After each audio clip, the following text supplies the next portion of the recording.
What is going on, everybody? Welcome back to the Untitled Show. I'm back with more McFarlane DC Multiverse figures, and this time we have the Injustice 2 Flash and Gorilla Grodd figures, and these look awesome. So the Flash looks relatively flashy, in a red suit with gold trim, so nothing really new there with the Flash, just different body style design.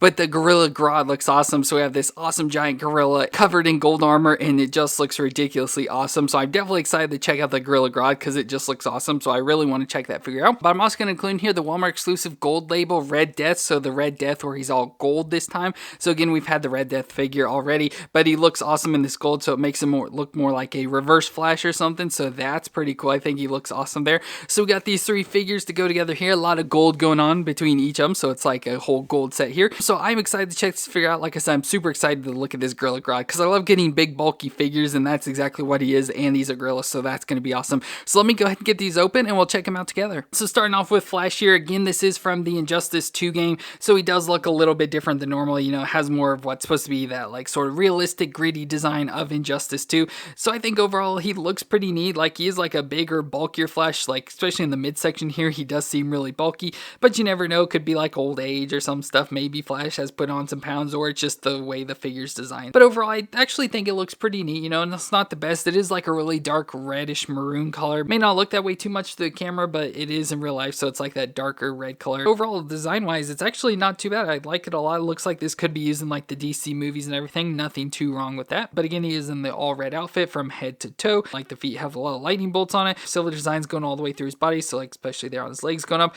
I feel like this line should be gold as well since the inside one there. But I like the texture, so you can see it's got like a scaling design in there and then just like a normal materials design. Of course, that's where like his legs would rub and stuff, so you have to have that extra padding so it doesn't catch on fire. And especially like around on the back, you can see those lines that, like I said, should be painted gold in my opinion, and that continues up with the gold. Again, around in here, I feel those lines should be painted gold, and the gold like goes up his arms and kind of ends there at the shoulder piece, so I feel this should be gold as well. But I definitely like the different textures. So we have like the flat pieces, we have the scalish design that's very like burlap sackish design stuff, and then the smoothness on the chest and everything. Just the different textures and everything going through there look pretty nice. And then we got the face at the top of Barry Allen there, nice blue eyes and stuff, and again the face actually does look a little bit more chubbier and stuff, and the lightning bolts coming off like the ears. But for the movements, the head can twist all the way around. You have to kind of force it there, and then can look down and up, so decent movements in the neck. The shoulders can come up 90 degrees, a little bit stiff, and has that butterfly style joint there, so allows the rotation, and can twist all the way around. We have a little bit of a bicep twist up in there, a double elbow joint that bends up that far, not too bad, and the wrist can twist all the way around and flex back and forth. You can see the ab crunch in there, so that's one thing with this figure, like the ab crunch section stands out a lot just because it's so like thin in the midsection, it sticks so far out on each side, but it allows it to crunch back and forth, not very much. It's actually mostly like down at the waist is the crunching, but it does allow it to kind of twist side to side as well as the waist, which it seems to be looser at the waist and stiffer on the ab crunch, so you actually get more movement at the waist on this figure. The hips can come up a little bit under 90 degrees there, out to the side that far. I can do the splits, just a tiny thigh twist. Got a double knee joint that can bend up that far in the back. He can kick his own butt, and then the foot can flex back and forth, twist all the way around, and a little of the side to side, and then we got the toe joint on the end. And we can kind of try and get him in like a running style pose, which I don't think he'll stand very well, but we do have the base we can pop him on to help us with that. So it definitely doesn't work out the best. His foot joints are a little bit too weak, so it doesn't really hold him up too well.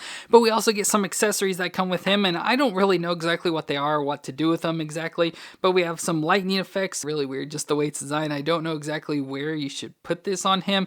We have this design, which is nice little like piece coming off there. Maybe this could go around his foot, so put it on his foot like that, just with some lightning coming off. And then finally we get this effect of like a lightning ball thing, so a little ball there on this nice lightning piece. And again, I have no clue where you're supposed to put this. I assume you can just stick it on his hand, so it's kind of like he's shooting it out, or if you're supposed to put the hand more towards the ball part, I don't know exactly. But again, because there's no real pictures on the box or anything, so I don't know exactly what I'm supposed to be doing with these pieces. But anyways, I don't know where you're supposed to put the lightning, and it is hard to get him to stand up just because his feet are so weak. He just keeps falling over for me. But he does also come with cards, so there's a picture of the figure, and again from Injustice 2. And then around the back is Barry Allen. He's 5'11", 179 pounds, says once known as the fastest man alive, Barry Allen has hung up his boots in public shame after defecting from the regime. However, as a new enemy threatens the innocent, the Flash returns in action determined to redeem himself. So that maybe does kind of explain, maybe he has actually put on some weight and why he actually looks the way he does. And next up we have Gorilla Grodd, which looks awesome here. So Gorilla Grodd is a super intelligent gorilla with mental powers, so that kind of explains, why he's a big villain and stuff, because not only is he a big gorilla, Gorilla, but he's also super smart and has mental abilities, so he can easily take on some superheroes. But he just looks awesome here. So again, it's just a nice gorilla based body, so big bulky gorilla. It's actually not very tall, like compared to other figures. He's not that much taller than the Flash, and I have Flash kind of in a pose and stuff a little bit down, so he's pretty close to the same height. So it's not like a giant figure, it's just big and bulky and like weighs a lot and stuff, which is what makes it cool. But it is a gorilla in armor pieces, so we have the nice helmet piece there, nice big helmet. Reminds me of like Planet of the Apes. So Grodd has his mouth open there yelling, you can see his canines, his tongue and stuff, the eyes in there, but nice helmet piece with a little horn on the end of it. They got a nice piece of chest armor here to like cover his face and stuff like that. It's very like Man-at-Arms from He-Man. Nice ornamentation design and stuff in there all the way throughout it. Big shoulder pads with spikes up on the top of it. Nice skulls built into it as well, which look cool. Armor on the forearms going down into the hands where he's got some metal pieces on his fingers. And then going down, we got some armor on his thighs and then some up on his shins as well. And I like having these metal pieces on his toes as well, which look pretty nice. Since he is like a gorilla shape, he is going to have some different movements.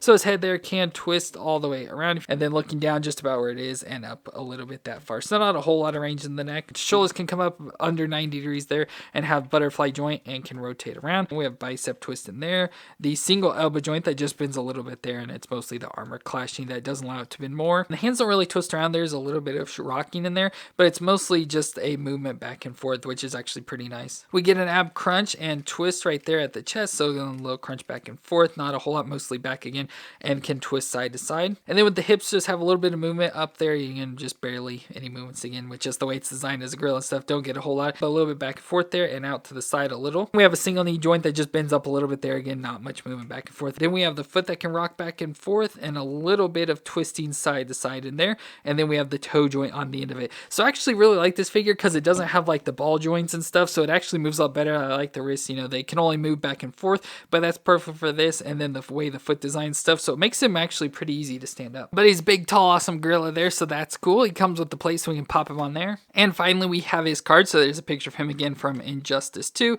His name is Grodd. He's 6'3", 600 pounds. And it says, telepathic brute Gorilla Grodd has long sought to prove his peerless genius by subjugating mankind. He's gone so far as to form the Anti-Justice League, the society to once and for all smash their opposition. Using his intellect and telepathy, Grodd enlists others in his mission to conquer the planet and fill void of power left by Superman's regime. So that kind of explains more of his backstory related to the game and everything. So that's awesome. And again, just a nice looking figure. I really like it because I have no real issues with movements and stuff. And he just looks awesome. And that final figure I'm just throwing in here is the Walmart exclusive gold label Red Death. So it's all gold this time with it being the gold label. And so it kind of looks like a reverse Flash compared to the Red Death. So it's in the all gold armor. So I like how it's just basic all gold, like a yellowish gold color there. And then it has more of like a silver gold to it around on the armor piece and stuff. So like the bat on its chest and then all the armor pieces on the arms, the legs and everything. So it just looks pretty cool. I really like this. It reminds me a lot of like mustard for some reason, just the color of it. But again, looks pretty awesome. And for that comparison, we have the original Red Death. So again, we have the Red Death and the gold label version. So again, looks like the comparison of Flash and Reverse Flash. So for his movements, his head can twist all the way around and he can look down and look up. Shoulders up 90 degrees, have the butterfly joint and rotate around. We get a bicep twist. Got a stiff elbow joint, but it can't bend up that far, so pretty good there. And we got the wrist that can twist around and flex back and forth. Ab crunch and twist. Hips come up under 90 degrees. He's real stiff, so I don't know if you can get it much higher than that. Out to the side that far. A little bit of a thigh twist. Got a double knee joint that can bend up that far in the back. He can kick his own butt. And the foot can rock back and forth, twist all the way around, and twist side to side as well. And then we have the toe joint on the end. So I think it looks awesome in the gold color, but again, it is a figure we've had before. So nothing new going on here. And then we have the card. So there's again a picture of Flash from Earth -52, or the Red Death as it's known, from the Dark Knight's Metals. So it's from Dark Knight's Metal comic. It's Barry Allen. He's 5'11", 179 pounds. So it's from Earth -52. The Dark Multiverse version of the Flash was formerly known as the Red Death. The Red Death came to be when a once noble Cape Crusader merged with the Flash to steal the Speed Force in a desperate attempt to correct past tragedies. Now having been inundated with pure positive energy of creation, the Flash has regained control over his body and purged himself from the evil Batman. So there we go, a little bit of explanation there. And he does look gold there, so that actually kind of fits in pretty well with the storyline and stuff, it looks like. So that is awesome. So there are 3 DC multi-figures from this set, where we got from Injustice 2, the Flash and Gorilla Grodd, which I think Gorilla Grodd is just awesome. And then that Walmart exclusive gold labeled Flash, that looks awesome in the all gold color. And again, all fit pretty good together here with all the gold going between them. So again, they are McFarlane, so not the best figures ever in my opinion. Like I said, I really do like the Grodd just because he got rid of those ball joints, so it made him work out a lot better to me. But still not the greatest figures ever, but nothing wrong with them either. But let me know your opinion of these figures down in the comments down below, and if you enjoyed my review, please leave a thumbs up. But thank you all for watching. watching. I hope you all stay awesome out there, and I'll see you in our next review.